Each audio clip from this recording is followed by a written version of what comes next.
Powered by the Montana Television Network. This is the 5:30 News on Q2, Montana's news leader. Good evening and thanks for joining us. I'm Russ. And I'm Jeanelle Slade. Tonight in Billings, a special send-off to kick off the future of the USS Billings. The community rallying around that combat ship named for our city as they gather in downtown Billings to celebrate and donate toward the ship's official commissioning, which is set for August 3rd. Now that a date is set, fundraising efforts to help usher in the USS Billings are underway. It's all kicking off tonight at the historic Billings Depot as more than 100 passengers will board a BNSF train headed for a historic ride. And that's where we find Q2's Andrea Lutz live at the Billings Depot. Andrea. Well, Russ and Jeanelle, take a look at this train that is right behind me. How beautiful is this thing? You know, nearly about 120 passengers are going to load up on this thing at 6 o'clock. It's going to be the ride of a lifetime for them. But first, before that happens, I'm going to take you inside the doors of the depot here because there's an entire crowd waiting to come out here. And here is Mayor Bill Cole. Hi there, how are you? Hey, Andrea, good to see you. What a crowd tonight. Oh, it's just incredible, isn't it? We've got about 150, 200 people here. They're really excited to get in the depot and get on the train and celebrate the USS Billings. That is right. I mean, just taking a look at this crowd, everybody here wants to help commission in the USS Billings, and that takes a lot of money, doesn't it, Mayor? It does. The great news is we're more than halfway through our fundraising, but this shows the excitement. This is such a big event for our community. There's never been another USS Billings. This is an opportunity to really get behind the U.S. Navy and our veterans, and we're so appreciative of BNSF that has made their train available, and they're going to host this whole crowd, and also going to make a contribution tonight. So really hats off to BNSF. That's for sure. Okay, thank you, Mayor, so much. Let's go back outside and just take one more look at this train because, again, it's been restored kind of to its old glory. And again, 120 people are going to get on it tonight. They're going to have so much fun riding all the way to Pompey's Pillar and back, all of it in an effort to fundraise for the USS Billings on its August 3rd commissioning. Okay, Russ and Jeanelle, we'll send it back to you. All right, thanks so much, Andrea. Have a good time. Well, we're into the final hours of School Election Day 2019. You have just 2.5 hours to get your ballot down to the elections office at the Yellowstone County Courthouse. Now, election officials will stop taking ballots at 8 p.m. tonight.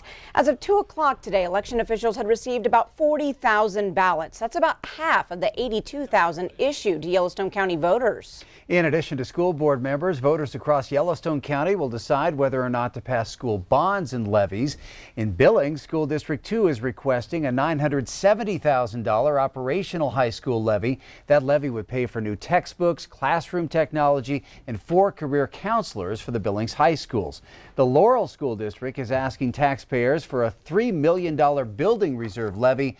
$1 million of that levy would pay for upgrades at the Laurel High School. The remaining $2 million would be used to purchase land for a future elementary school. And voters in Shepherd will decide on a $17 million school bond. It's been nearly 13 years since any upgrades have been made to the Shepherd campus. The elementary school there is at a 110% capacity, and school buildings have been condemned due to poor air quality. The next stage in a large downtown construction project is now complete. We've just been waiting for the sky bridge to get built. It's built now. We had to plumb it all up, square it all up. Now we're gonna hang it with the crane. While Hanel makes it sound simple, hoisting a sky bridge into place is no easy feat.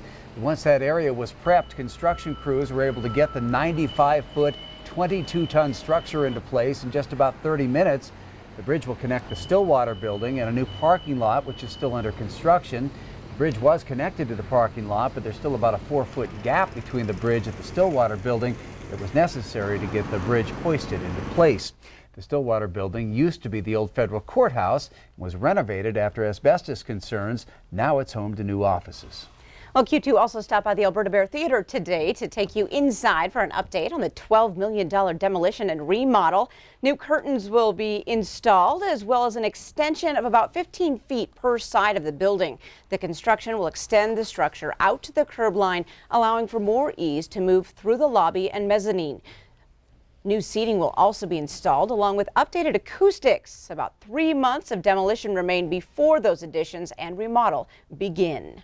It's nice just to see a project go from start to finish and see an older facility like this and at the completion of the project have a more functional space that's good for many years to come. And that remodel is expected to be complete by September 2020. Billings police now offering a reward for information leading to recovering the remains of Laura Johnson, a woman who went missing from Billings last fall. That $1,000 reward comes after her former boyfriend was arrested last month on suspicion of deliberate homicide of Johnson. Police are seeking assistance from the public and landowners in the areas of south of Laurel and east of Billings in the Shepherd, Warden, and Huntley areas. Anyone with information is encouraged to contact police. A 66-year-old Sydney truck driver has died after being dragged by a tractor trailer on a private lot in Richland County. Montana Highway Patrol Sergeant Niall Obergfell says that accident happened last night around 6:30 after parking his truck and talking to a maintenance worker. The man then stepped between the truck and the trailer. The worker, thinking the driver had gone inside, started the truck, began moving it, catching the victim between the truck and the trailer and dragging him. The Highway Patrol has not released any names. That incident's still under investigation, but no charges have been issued at this time. Well, Governor Steve Bullock signed 26 bills into law today in a quick-moving ceremony at the state capitol. MTN's Mike Dennison was there and tells us about several notable measures that are now in the books as law. Signing 26 bills in less than an hour is almost like an assembly line, but that didn't detract from the satisfaction and fun for bill sponsors and supporters who packed the governor's conference room to be part of the ceremony. Among the bills signed Tuesday are a pair sponsored by State Representative Shane Morjo of Missoula and others to help victims of child sexual abuse seek justice against their abusers or prevent it from happening in the first place. House Bill 640 increases the amount of time after the crime that victims of child sex molestation can sue their abusers for damages. And House Bill 173 essentially makes it illegal for teachers to have sexual relations with any student in 12th grade or lower. Supporters of both bills came to the ceremony on Tuesday. Bullock also signed a bill extending income tax credits for the cost of film production in Montana. It was joined by many members of the filmmaking community. And he signed a bill that increases funding for state parks by increasing the vehicle registration fee for parks from $6 to $9, a bill sponsored by Senator Terry Gauthier of Helena. The bill signing ceremonies for the governor are far from over. He's planning another big one on Thursday for healthcare-related bills, including the bill continuing Montana's $700 million a year Medicaid expansion program. Reporting from Helena, Mike Dennison, MTN News. And Mike tells us the governor also signed an additional 48 bills into law today and vetoed a few as well.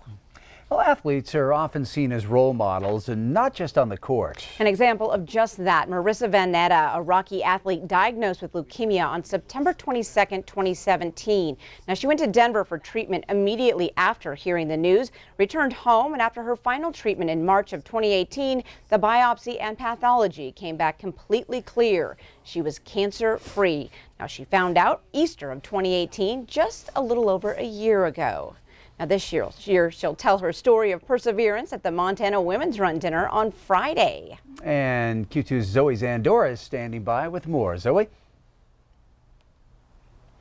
That's right.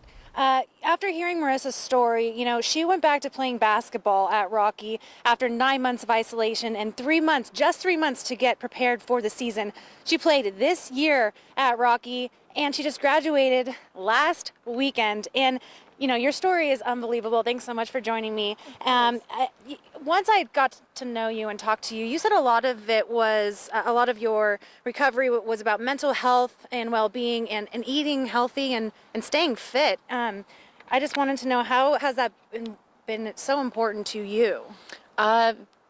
Being active has just been a lifestyle for me ever since I can remember. I grew up riding horses, playing sports, just getting outside and getting active. It was huge when I was in treatment because it got me up out of my bed, it got me moving, kept me not only physically healthy but mentally as well. And the children's run, the kids run here today later is about promoting health and fitness. And I just want to know, I know you're speaking at the women's dinner on Friday night. What's your message going to be for the women there? Just get up, get active, and just, you all have an inspiring story, every single person. You, myself, just embrace it and embrace your story.